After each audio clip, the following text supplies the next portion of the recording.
Hi guys, स्वागत है आपका मेरे YouTube चैनल पर। गाइज, आज हम लोग क्लास 12th NCERT फिजिक्स के तीसरे चैप्टर को पढ़ेंगे। इस चैप्टर का नाम है इलेक्ट्रिक करंट, वैद्युत धारा। इस चैप्टर से संबंधित जितने अति महत्वपूर्ण लघुतरीय प्रश्न हैं उन सारे प्रश्नों को आज मैं इस वीडियो में बताऊंगा। इस वीडियो में जितने प्रश्न लिए गए हैं वे सब के सब बोर्ड एग्जाम में पूछे गए हैं। आप इन सारे प्रश्नों को अच्छा से देखें और याद कर जाएं, क्योंकि ये सारे प्रश्न प्रतिवर्ष पूछे जाते हैं। तो चलिए हम लोग आज का क्लास शुरू करते हैं।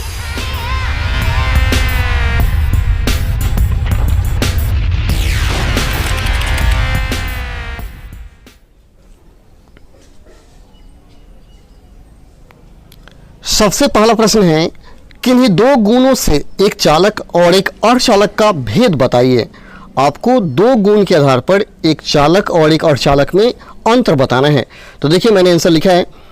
सबसे पहला आप अंतर लिखेंगे, चालक में मुक्त इलेक्ट्रॉनों की संख्या बहुत अधिक होती है, जबकि अर्धचालक में मुक्त इलेक्ट्रॉनों की संख्या चालक से कम होता है।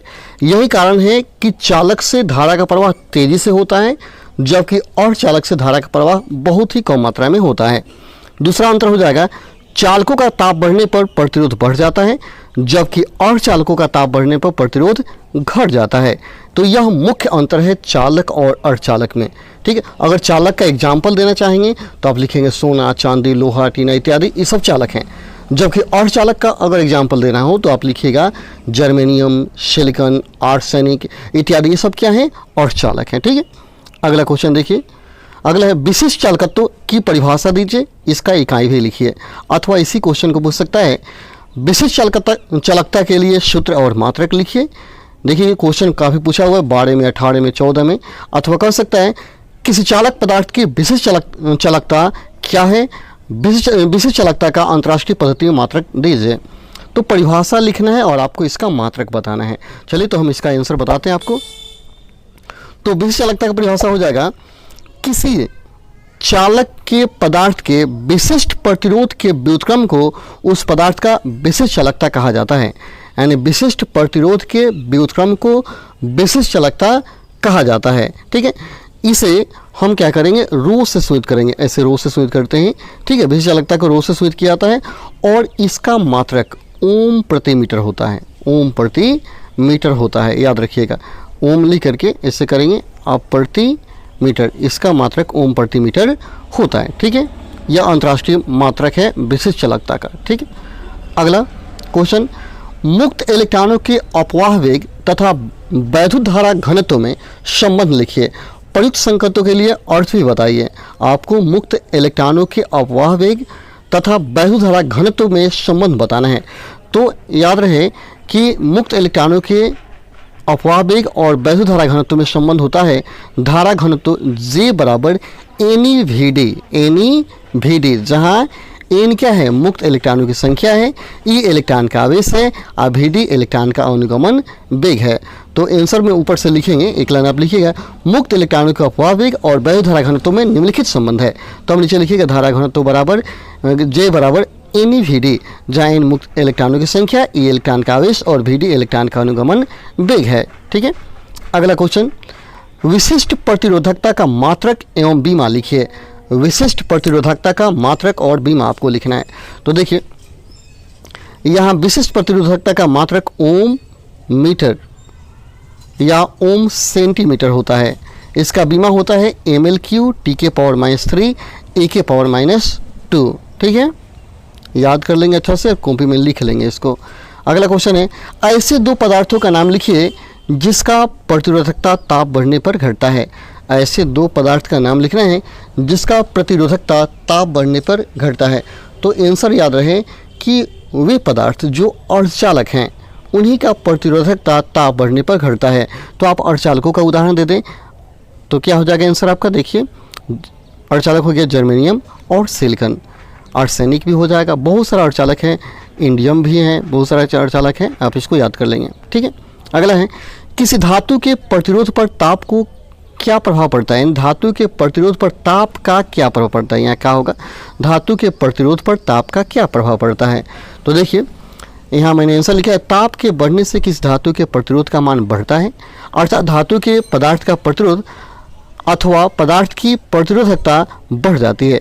दूसरे शब्दों में ताप के बढ़ने पर धातु की बाह्य चालकता कम हो जाती है एंड जब प्रतिरोध बढ़ेगा तो चालकता निश्चित रूप से कम हो जाएगी।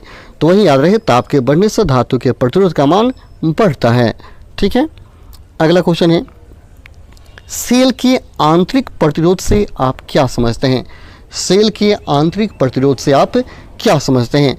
तो कहा जाएगा, जब किसी सेल की प्लेटों को तार द्वारा जोड़ देते हैं तो तार में वैद्युत धारा सेल की धन प्लेट से ऋण प्लेट की ओर तथा सेल के भीतर उसके घोल में ऋण प्लेट से धन प्लेट की ओर बहती है।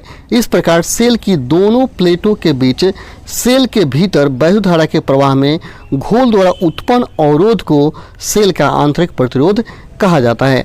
आप इतना भी कह सकते हैं कि सेल के दोनों प्लेटों के बीच सेल के भीतर वैद्युत धारा के प्रवाह में घोल द्वारा उत्पन्न अवरोध सेल का आंतरिक प्रतिरोध कहलाता है। इसे छोटा आर से सूचित करते हैं।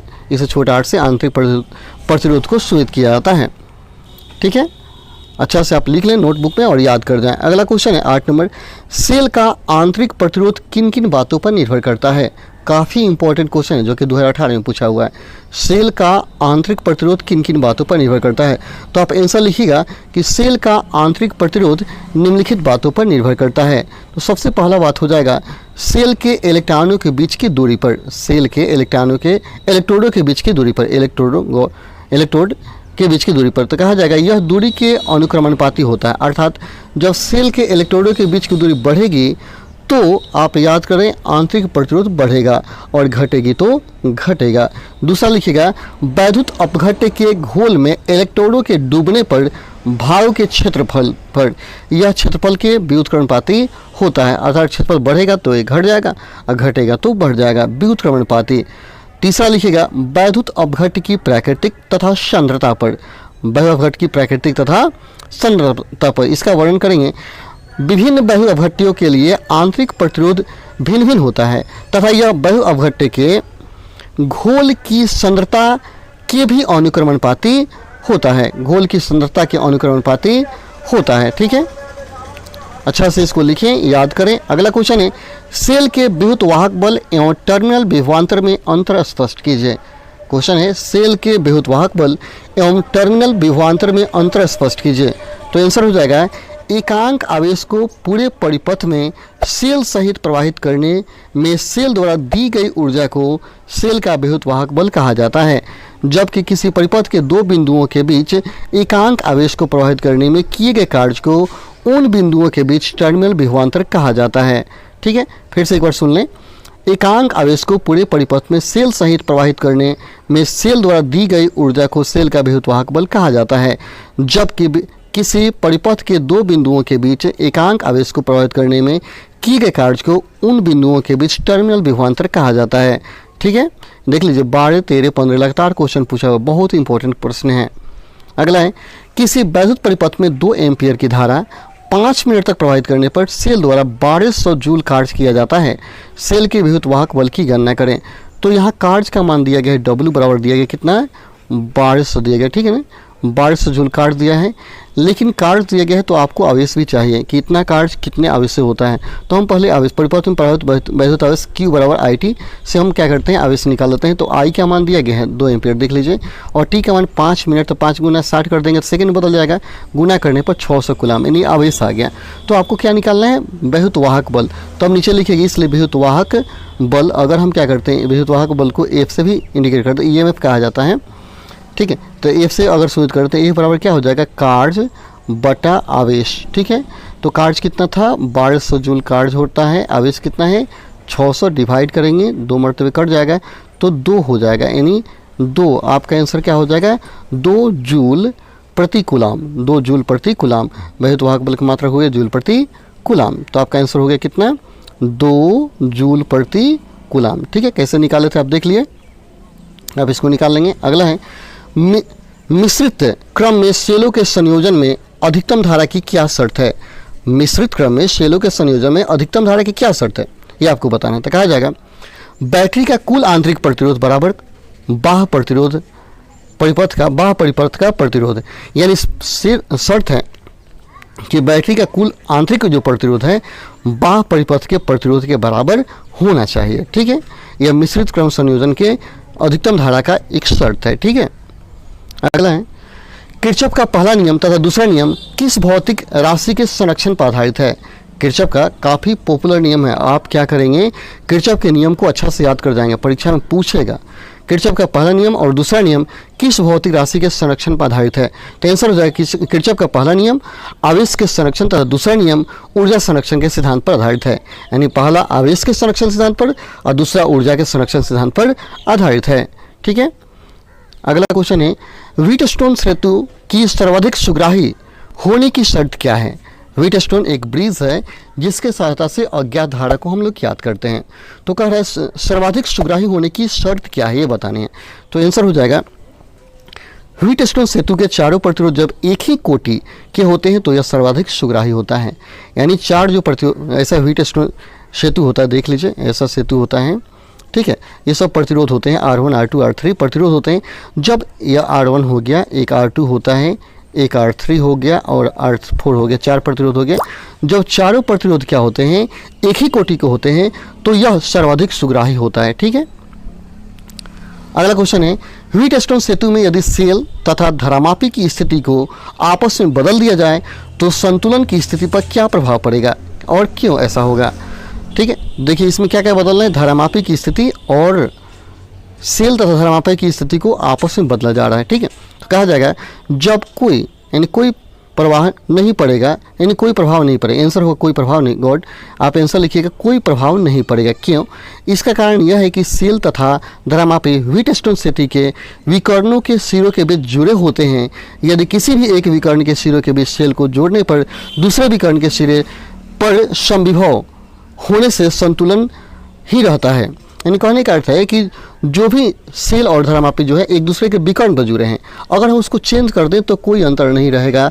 वहाँ धरामापी और व्हीटस्टोन जो सेतु है संतुलन में ही रहेगा, कोई अंतर पड़ने वाला नहीं है। ठीक है, अगला विभवमापी द्वारा मापे गए सेल का विद्युतवाहक बल और यथार्थ क्यों होता है। यथार्थ क्यों होता है, यानी विभवमापी द्वारा जो सेल का विद्युतवाहक बल मापते हैं वह एक्यूरेट क्यों होता है, यह पूछता है। उसमें कोई गलतियां क्यों नहीं होती हैं। तो आंसर हो जाएगा कि क्योंकि विभवमापी में से पाठ्यांक तब लिया जाता है जब परिपथ में परिणामी धारा शून्य होती है, अर्थात सेल खुले परिपथ में होता है। यानी खुले परिपथ में होता है तब उसका पाठ्यांक लेते हैं, इसी कारण से यह यथार्थ होता है। ठीक है, चलिए तो आज हम लोग इतना ही रहने देते हैं। आप इतने प्रश्नों को अच्छा से याद कर जाएं, ठीक है, और नोटबुक में लिख लें क्योंकि ये सारे प्रश्न अत्यंत महत्वपूर्ण हैं। आज के लिए हम लोग इतना ही रहने देते हैं, फिर मिलते हैं अगले वीडियो में। तब तक के लिए धन्यवाद। आशा है कि ये वीडियो आपको अच्छा लगा होगा। आपको यदि वीडियो अच्छा लगा है तो चैनल को जरूर सब्सक्राइब करें और इस चैनल पर बने रहें, क्योंकि इस चैनल के माध्यम से आपके सभी विषयों की पढ़ाई बहुत ही अच्छा तरीक़े से हो जाएगी। चलिए आज के लिए इतना ही, तब तक के लिए धन्यवाद। जय हिंद, जय भारत।